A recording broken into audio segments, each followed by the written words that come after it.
Fort Stewart shooting, a tragic incident that shook the military community. On August 6, 2025, a violent act shook Fort Stewart, Georgia, one of the U.S. Army's most vital military bases.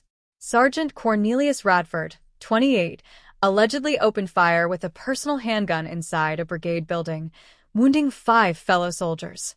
The shooting took place in the headquarters of the 2nd Armored Brigade Combat Team around 10:56 a.m. The shooter, Cornelius Radford, was swiftly subdued by fellow soldiers and taken into custody by 11:35 a.m. Radford, an automated logistics sergeant from Jacksonville, Florida, had been stationed at Fort Stewart since 2022. He joined the Army in January 2018 and had no previous disciplinary issues recorded in his military service prior to the shooting.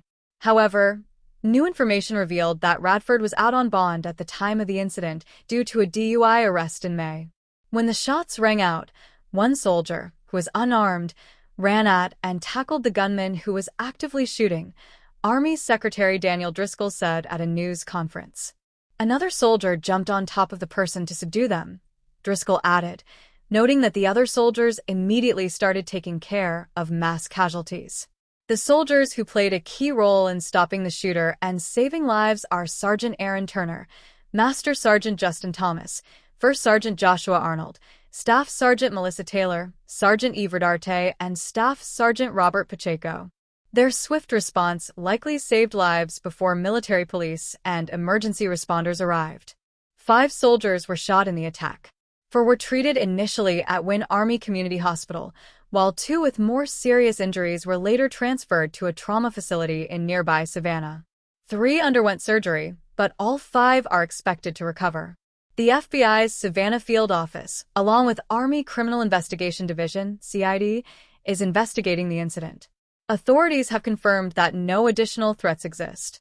Radford remains in military custody awaiting charges. The motive behind the shooting is still unclear, but officials are looking into whether there were warning signs leading up to the attack.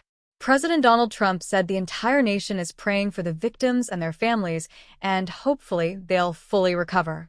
Georgia Governor Brian Kemp called the incident a tragedy, offering prayers to victims and their families. Army Secretary Daniel Driscoll praised the soldiers' bravery, saying their fast action absolutely saved lives from being lost. Fort Stewart, located approximately 40 miles southwest of Savannah, is home to thousands of soldiers and families assigned to the 3rd Infantry Division. The base was locked down briefly after the shooting, but the lockdown was lifted once Radford was apprehended.